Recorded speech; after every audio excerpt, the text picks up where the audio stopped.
台湾防御安全研究院战略与资源研究所所长苏子云指出，通过永鹰高教机积累的 ADF 研发能量，永鹰机的研发过程中取得了超过100多万行飞操软件的显著成果。相较于经国号战机的研发，材料科学取得了长足进步，辅以电脑辅助技术，大幅减少了风洞测试的需求，这使得研制轻型逆踪战机的成功几率显得相当高。一旦轻型逆踪战机研发成功，台湾争取美国出售 F-35隐形战机的机会也将大为增加。然而，我们不禁要问：技术突破真的如此轻而易举吗？从另一个角度看，距离世界上首台5代战机问世已有一段时间，韩国尽管历经波折，但终究拥有了自己的5代机 KF-21。然而 ，KF-21 目前的技术水平上难以完全达到5代机的标准，其隐身设计存在缺陷，且缺乏5代机必备的内置弹舱。因此，严格来说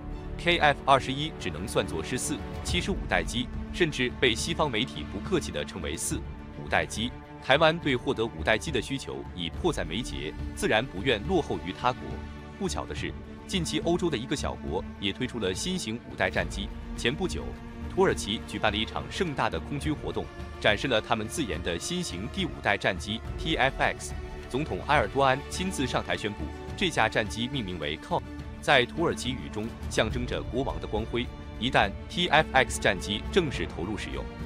土耳其将成为少数几个具备自主研发5代机能力的国家之一。众所周知，第5代战机是当今世界最先进的战斗机，堪称高科技的集大成者。最早涉足此领域的洛克希德马丁公司，将5代机定义为即使携带大量导弹，也能实现全方位隐身，具备低拦截概率雷达、高性能先进航电设备以及高度集成的计算机系统，并能与战场上的其他单位联网，其威力不容小觑。俄罗斯对5代机的要求更为严格，包括超标准、超隐身、超音速巡航、超机动、超视距和超信息化，这几乎成为先进空战能力的代名词。各国都渴望研发一款5代机来装备军队，但并非每个国家都拥有如此先进的军工技术。目前全球服役的5代机寥寥无几，即便是科技发达的法国，也只能对5代机望洋兴叹。土耳其决心自主研制第5代战斗机，旨在替代现役的 F-16，并与 F-35实现协同作战。于是，在2010年12月，土耳其航空航天工业正式启动了 TFX 战斗机项目。由于当时土耳其在战斗机研发方面的经验尚浅， TFX 战机的诞生之路可谓充满挑战。土耳其航空航天工业与国防工业局携手，历经2年，精心设计了6个基础概念，最终在2013年底选定了一个方案。为了弥补技术上的不足，土耳其前总统阿卜杜拉举内曾亲自前往瑞典寻求技术支持。此外，土耳其还积极与意大利展开合作，希望借鉴其台风战斗机的先进技术。幸运的是，土耳其在寻求外部援助的道路上颇为顺利。瑞典申报集团与之签署了协议，承诺为 TFX 战机提供必要的技术支持。2015年12月，土耳其国防工业局又与英国杯系统公司达成合作，由后者协助开发 TFX 战机。同时，英国劳斯莱斯公司也承诺分享 EJ200涡轮风扇喷气发动机的技术。2017年，英国首相德蕾莎访问土耳其时，双方再次签署协议。土耳其不惜重金聘请英国的技术团队参与战机研发，英国国防部也全力支持，允许向土耳其出口相关资料、软件和设备。经过多方的支持与日以继夜的研究，土耳其终于在2020年推出了新型5代机 TFX。从2010年到2020年，历经10年磨砺 ，TFX 战机终于问世。2023年 ，TFX 战机成功完成了服役准备前的首次滑行测试。这一重大进展让总统埃尔多安激动不已，他称这是土耳其国防和航空史上的一大里程碑。然而，尽管 TFX 战机是土耳其自主研发的，但它能否真正满足土耳其空军的期待，仍需进一步验证。从现场影像及土耳其官方公布的数据来看 ，TFX 战机身长约21米，宽14米，外观酷似美国的 F-22，但体积更大，是一款双发重型战斗机。然而，其起飞重量仅为27至30吨，相比 F-22的38吨显得更为轻盈。这款战机装备了2台由美国通用电气公司生产的 F-110发动机，预计最大飞行速度可达8马赫。介于 F35和 F22之间，实用升限约16764米，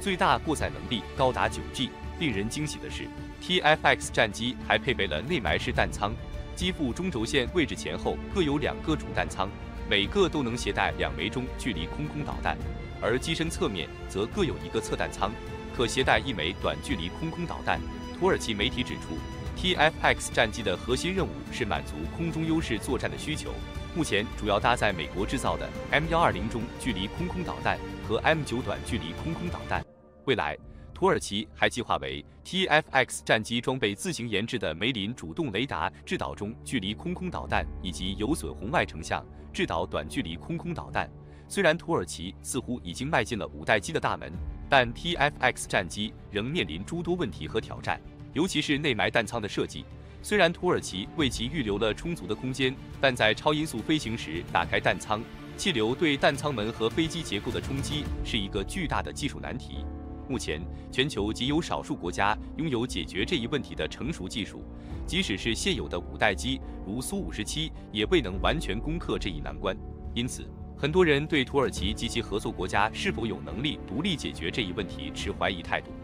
尤其是在没有美国技术援助的情况下。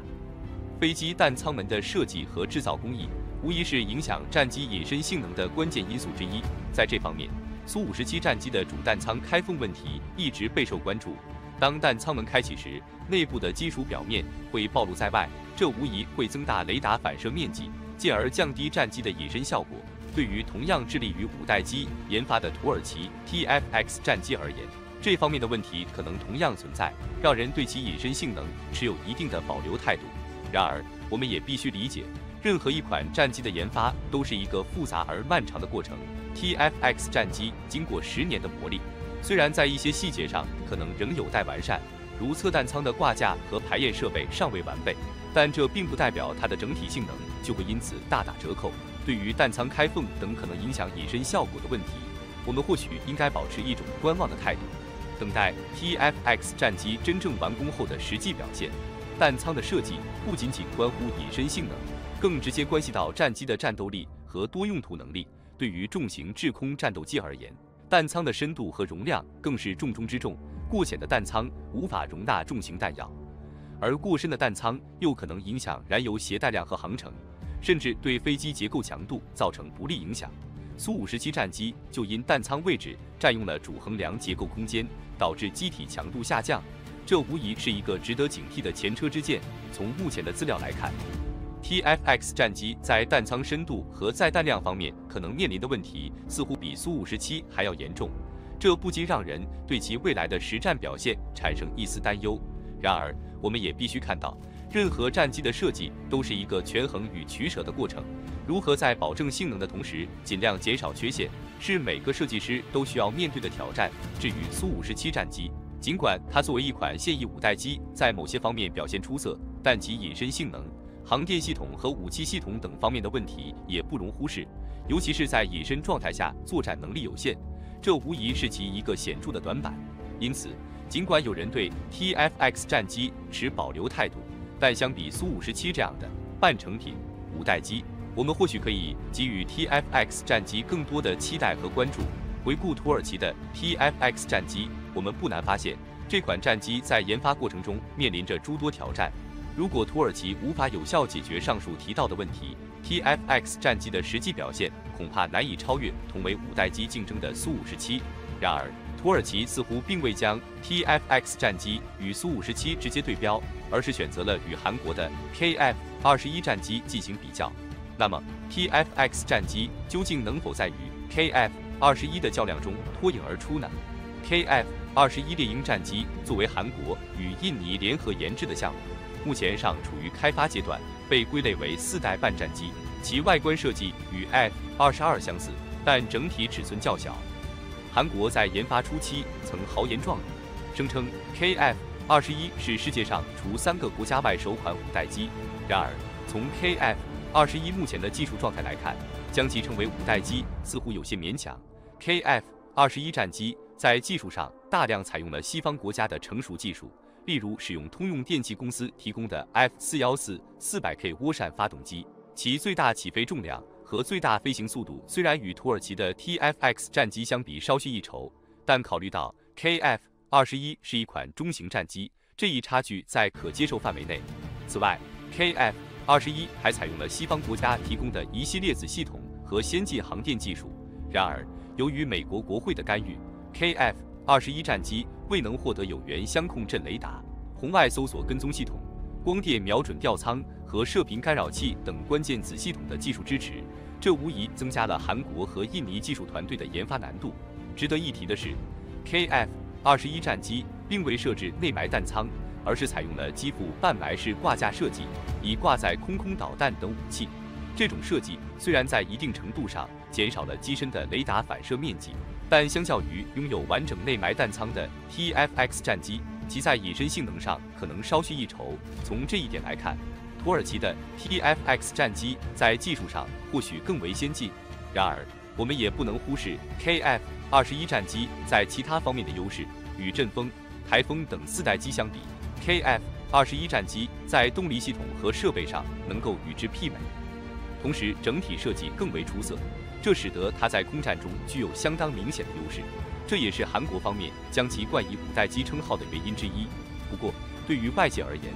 韩国对 KF-21的定位可能有些过于乐观。虽然 KF-21在某些方面优于一些4代机，但将其与现役的4款5代机相提并论，显然有些牵强。它或许只能算作性能较好的4代半战机。土耳其人对于 TFX 战机的定位显得务实而精准，他们并未将目标设定为超越美国的 F-22或俄罗斯的苏57这样的顶尖5代机，而是选择了与韩国的 KF-21战机进行比较。这种策略性的选择显示出土耳其航空工业对于自身实力和发展阶段的清醒认识。尽管 TFX 战机在技术和细节上仍存在诸多待解决的问题，但凭借超音速续航能力和内埋弹舱等核心优势，它整体上无疑要优于韩国的 KF-21战机。因此，将 TFX 战机称为5代机，或者更精确地说是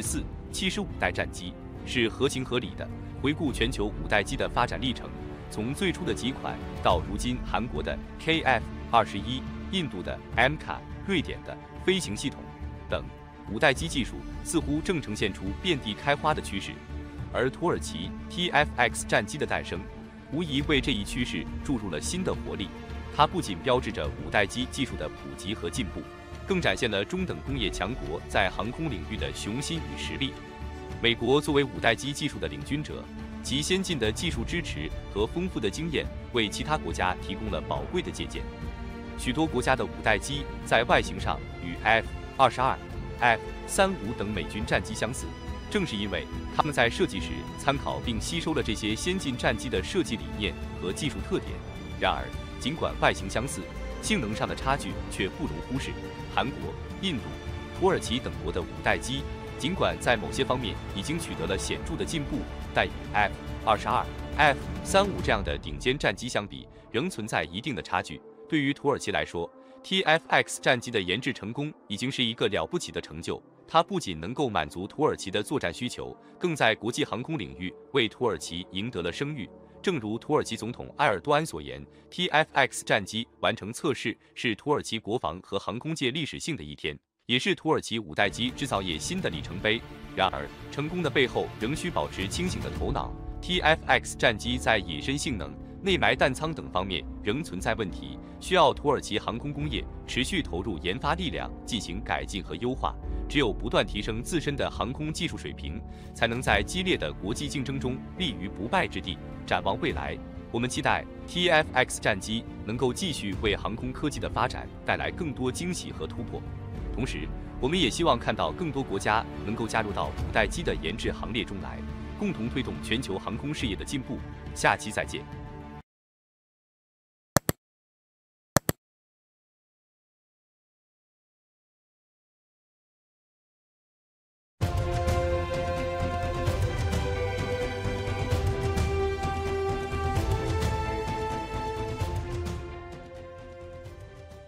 台湾空军为了应对军事威胁，已经在2023年完成了对现役的140架16V Block 20战机的全部升级。然而，我们今天要讨论的不是16VB20，而是关于 Block 70的话题。理论上说，这种4、5代战机已经比台湾现有的任何战斗机都更先进，在驾驶技术方面必然需要特定水平，甚至可能会有新的驾驶规定。此前，台湾计划向美国采购66架更新型的 F-16B Block 70战机，用于驻守于台东制航基地，以加强东台湾的空防。根据台湾的预算书揭示，空军计划派遣65人前往美国接受战术专业训练，总人数比前3年共派出的50人增加了，为迎接新战力做好了准备。为了增强台湾空军的战斗力，台湾除了投入1402亿余元执行凤展计划，将141架16AB Block 20战机升级为16B1，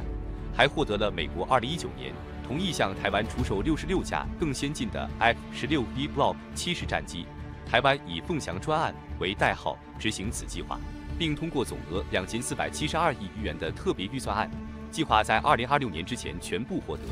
不过，原定于2023年获得单座机和双座机的交接进度略有延迟，首架机预定在第3季度交付，但按照规划，到2026年之前将全部完成交接，以适应新的战略空军。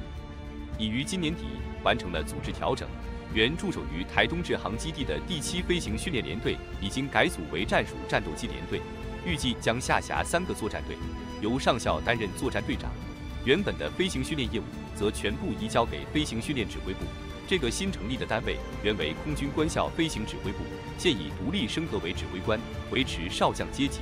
包括永鹰高教机、AT-3高教机、GT-34初教机等各种训练与后勤工作皆由此单位负责。现在，我想向大家提出一个问题：战机数量的急剧增加和飞行员紧迫训练意味着什么？在我看来，台湾目前正在做的事情是对未来有着明确的认知，尤其是对于台湾的未来视野。因为在俄罗斯与乌克兰的战场上，台湾已经观察到，虽然被称为世界第2大国的俄罗斯在空中作战中的能力相当薄弱，这导致地面部队无法有效地收复领土。今天我借着 F-16B 扩编事件，想要向大家讲解空中战斗的重要性，因为它是地面部队最重要的防御和力量支援。由于本期视频较长，请大家耐心观看。接下来我们直接进入正题。我相信台湾的高层们都明白，如果没有制空权，一场恶战注定会以失败告终。日本就是一个鲜明的例子，即使美国的飞机都飞到了自家门口，日本的军机依然没有发现。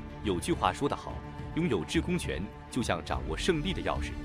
这是意大利将军朱利奥·杜黑在制空权方面一再强调的核心观点，也是现代空军的核心理念。拥有制空权意味着拥有一支能够在任何时间、任何地点展开各种攻击行动的巨大空中力量。这支空中火力部队不仅可以与地面部队协同作战，牢牢掌握战场的主动权，还能随时进行精确打击。然而，在乌克兰战争近2年的过程中，我们频繁目睹俄罗斯空军在战场上的缺席，导致地面进展缓慢，战局陷入僵局。空军的缺失无疑是一个难题，而俄罗斯空军陷入困境的原因，除了在乌克兰战场上的挫败外，还涉及更为深刻的问题。2015年11月，俄罗斯空天军创下了单日出动134架次的纪录，其出动强度大约相当于当年越战后卫战役首日美国空军的出动强度。这种空袭强度，即便对于强调战术空袭作用的美国空军，也需要经过精心计划方能在短时间内达到。因此，可以明显看出，俄罗斯空天军仍然延续了苏联前线空军短促高强度前线突击的思想。通过在短时间内对局部地区实施强大的空中火力，俄罗斯空天军旨在摧毁敌方关键地域目标，或者掩护己方地面部队实现在敌方要地驻守区域创造突破口的目标。这正是苏联前线航空兵的本职工作。而在叙利亚战场上，面对的主要近程防空火力是23炮和 Main Path， 中程防空火力最多为山毛榉。俄罗斯空天军的攻击机能够大胆行动，充分发挥对地攻击的优势。在叙利亚战争中，空天军的 Su-25最常使用的并非精确制导弹药，而是传统的火箭弹巢加机炮组合，延续了当年伊尔2攻击机的死亡车轮战术。他们通过4级或8级编队连续俯冲攻击一条线或一个区域，并在改变攻击航线后拉升继续盘旋监视和攻击目标。通过这种长时间高强度的巡航攻击，没有受到威胁的空天军攻击机，通常能够在一个目标上取得毫不留情的夸张效果。除了苏联传统的前线航空兵火力突击，俄罗斯空天军在叙利亚战场上的战术先进水平也不可忽视。他们向海军陆战队或叙利亚军队中派遣空军火力控制小组，或通过与经过培训的 SSO 特种部队通联的方式，获得了之前在任何一场战争中都未曾达到的空中密切支援精度。这正是他们与美国同行之间的差距所在。一般来说，具备火力控制小组的战斗中，空天军通常会挂载精确制导弹药，这种搭配在一些需要精准打击的战斗中，例如解放巴尔米拉古城和大马士革争夺战等，能够事半功倍。举例来说，俄军在叙利亚实施精确空袭，时常使用 Su-34或 Su-24挂载 KAP-500L 激光制导炸弹，通过引导和控制对目标进行空袭。这基本上意味着一发炸弹就能解决一栋楼或者弹药库等目标，大大减少了附带损伤和巷战中攻坚问题的困扰。当然，精确制导武器的代价较高，为了节约经费，俄军还采用了一种基于格洛纳斯卫星的机载瞄准系统，被称为 SVP-24。这种系统的最大优势在于允许俄军使用最常见的250、500等非制导炸弹，也能够达到接近精确制导炸弹的精度。搭载此系统的 Su-24在6000米高度投掷非制导炸弹时，误差平均保持在4米以内。对于500公斤级航空弹药如 FAN-500来说，这是相当精准的水平。除非是专门用于抵御空袭的地下混凝土堡垒，否则这个距离足以摧毁大多数目标。在多种综合因素的作用下，截至2017年底，俄罗斯空天军在叙利亚总共完成了2万次战斗飞行，从根本上扭转了叙利亚政府在战场上的颓势。这也是俄罗斯空天军在进入乌克兰之前最后的辉煌时刻。叙利亚战场的战绩无疑是光荣和辉煌的。然而，在这层胜利的光环之下，俄罗斯空天军仍然面临几个问题。由于长期的对外派遣，俄罗斯军费的消耗过大，无论是精确制导还是非精确制导的弹药，都需要制造并运送到叙利亚，这导致了俄罗斯本土的弹药库存短缺，特别是精确制导弹药。或许有人会疑惑，不是说 SVP-24火控系统可以提高非制导炸弹的精度吗？那么为什么还会存在弹药库存短缺的问题呢？这涉及到2个方面的考量。首先，俄罗斯空天军的资金状况仍然有限，尽管 SVP-24系统先进，但并不能为每一架对地攻击战机都实现全套的升级。完整的 SVP-24系统应该包含全面整合的航电和雷达系统、飞行和导航计算机以及数字化升级包。然而，由于经费有限，大部分升级的 SVP-24基本上只包括轰炸火控模块，而不包含完整的探测到导航的模块。这在叙利亚战场上暂时没有致命问题，因为地空对抗强度较低，即使装备了飞行员也未能充分利用。但在乌克兰战场，俄罗斯空天军将自己咽下了经济拮据的苦果。随着乌俄战争的爆发，俄罗斯空天军的短板迅速显露无遗。首当其冲的问题是在叙利亚战争中没有建树的空天军战斗机部队。众所周知，战争爆发当天，也就是2022年2月20日，霍斯托梅尔机场成为俄军伞兵部队及 VDV 最主要的攻击目标。这是一种典型的中心开花战术，旨在通过对敌首都附近机场的空中突击占领机场，并通过投放重型部队完成迅速占领敌首都的任务。俄军使用40架 Q-52掩护40台米8，一次性投放了600名 VDV 到机场。VDV 们在着陆时依然完美无瑕，因为靠52成功肃清了机场的防御。然而，接下来的进展却完美地展示了俄罗斯空天军的困境。在白俄罗斯集结待命的后续空中突击力量迟迟未能进入乌克兰空域，因为空天军根本没有面对现代技术条件下对等战斗力部队进行最简单的压制敌防空任务的能力。因为在叙利亚的经验和他们的上级都告诉他们，敌人根本没有任何防空能力。然而，即使将空天军的 C 飞行员全部替换成美军同行，问题也不会有丝毫改善。俄军飞机的 C 技术水平基本上仍然停留在苏联解体后的水平。这种技术水平在面对苏联自己的野战要地防空火力时，胜负也只是5-5开的水平。一旦乌军做出反应，防空系统哪怕发挥5成水平，乘坐伊尔76的后续 VDV 支援部队，包括所有的重型装备，都将变成空中无降落伞蹦极大会。这种损失是相当惨重的，也是俄罗斯无法承受的。因此，在一开始，俄罗斯指挥部就做了双重准备，即后续运输机的空投着陆投送兵力是一个方案，而地面部队通过白俄罗斯以最快的速度冲击机场，则是另一个方案。然而，由老弱病残和新兵蛋子组成的俄军欧集群，在乌克兰特战司令部的行动人员带领一群步兵前往基辅的途中，却被揍得满地找牙。这是俄罗斯指挥部没有预料到的故事。当机降单位圆满完成首波兵力投送任务，准备返航之际，俄军战斗机部队的战斗力短板愈发凸显。对于了解飞行射击游戏的观众而言，他们深知直升机在战场上所面临的中短程野战防空威胁尤为严重。这种对决犹如西部牛仔间的决斗，技术层面的较量至关重要，而非单纯依赖武器的先进性。即便是威名赫赫的长弓阿帕奇，在遭遇 CSU-232炮位的猛烈攻击时，也可能瞬间化为灰烬。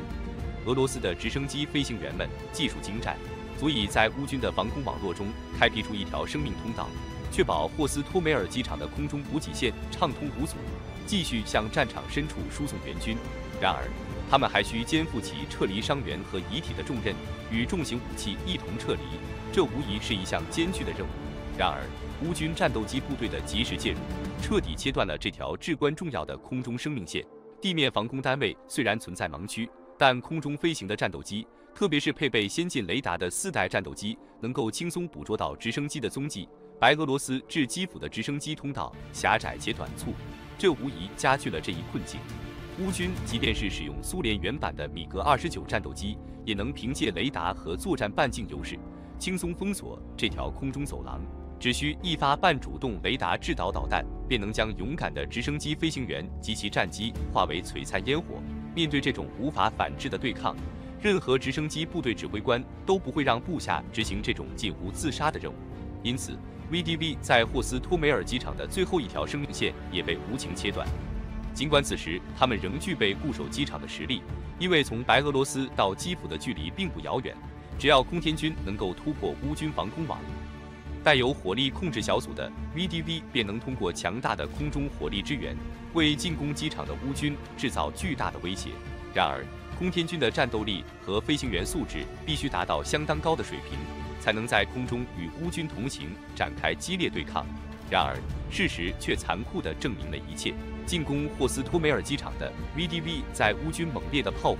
和装甲部队冲击下，战至最后仅剩下10几人。据被俘的俄军 VDV 供述，参战的第31空中突击旅某连队在经过3天血战后，整个连队仅余他1人幸存。这意味着600名俄罗斯精锐士兵以及那些拼死运送至机场的装备和先进战车，最终都因空天军的无力而白白牺牲。霍斯托梅尔机场的战火仅仅是噩梦的序幕。俄空天军曾经信誓旦旦的1小时22分钟攻占乌克兰的豪言，如今已化为泡影。回首人类战争史上那场赫赫有名的空袭行动——沙漠风暴，我们深知成功的空袭绝非仅凭大人打小孩的自信，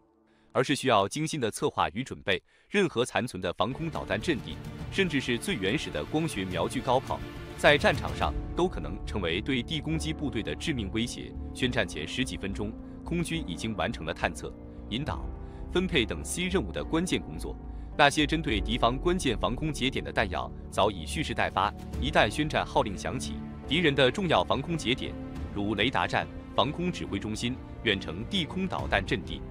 机场跑道等，都将在一瞬间化为火海。此刻，敌人的防空体系将陷入瘫痪，无法组织起有效的防御，只能各自为战。随后，对地攻击机群和防区外打击弹药将如狂风骤雨般席卷每一个敌人的重要军事目标。这便是现代空军的突袭威力，也是战争中的一门艺术。本期内容至此告一段落。对于制空权与俄罗斯在这场战争中的表现，各位观众有何看法呢？我们非常期待听到您的声音，请在评论区留下您的宝贵意见。我们下期再见。